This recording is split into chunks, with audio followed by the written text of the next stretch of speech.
This is the last video in this series, and I got my fire going in it right now to cure the adhesive.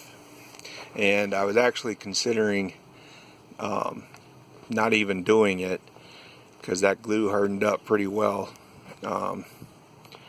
but I decided to go ahead and do it anyway, and I'm glad I did, because where you can see the glue that exuded past the gasket there, it was clear, and since I lit a fire in it, it has become opaque.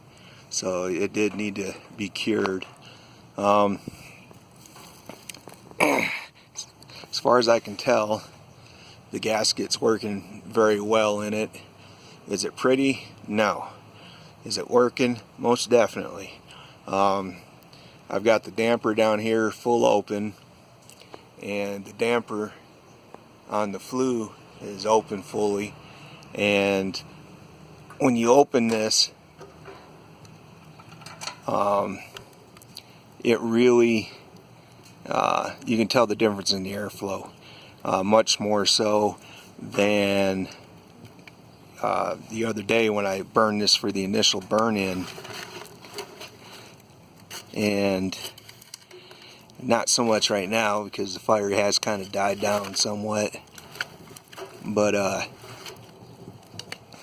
had a couple pine logs in there, and with the damper fully open, I would open the door and the fire would really take off. So I know that that gasket is mitigating air leakage.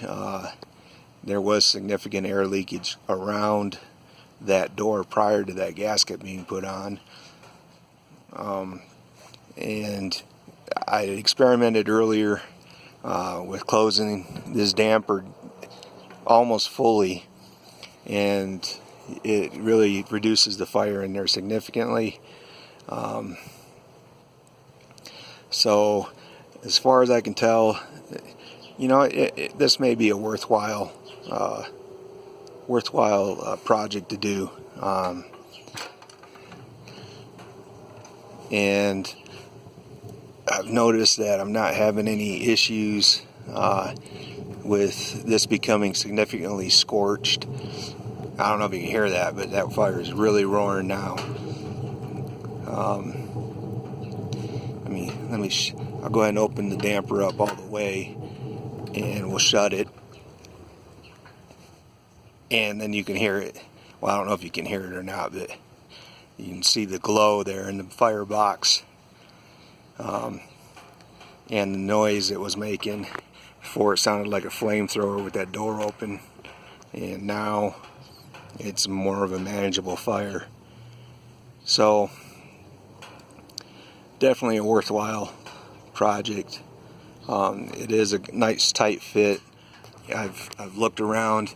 This would be the place where it would have the most significant gap in it, because the further away from the hinges you get, the looser the door would get.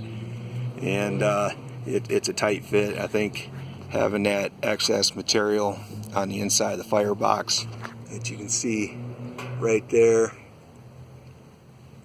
is sealing between that lip on the door and the edge of the firebox. So it's significantly sealing it. You know, if you need an extra hot fire, I guess your option would be to go ahead and just crack that open. I don't know if you hear that, but you can probably see it now. It is doing the job, that's for sure.